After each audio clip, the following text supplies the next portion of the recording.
شفت اللي الدكتور بيعمله ده؟ لما يحصل كسر بنحط مسمار جوه العظمه عشان نثبتها، وده اجراء طبي معروف. المفروض انه يبقى مؤقت، بس مع الوقت العظمه بتلم وتلحم مع المسمار لدرجه انهم بيبقوا حاجه واحده تقريبا. فلما يجي الدكتور يشيلها ما بيبقاش الموضوع بسيط.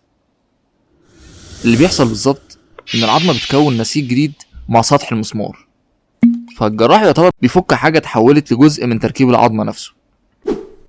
عشان كده مش اي حد ركب مسمار بنشيله.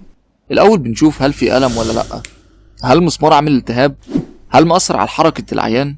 وكل حاله الدكتور بيقيمها بشكل مختلف بعد ما يبص على الاشعه وتاريخ المريض نفسه.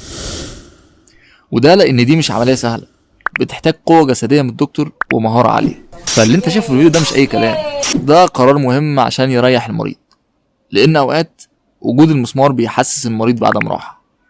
وفي الاخر لو عايز تستفاد اعمل فولو.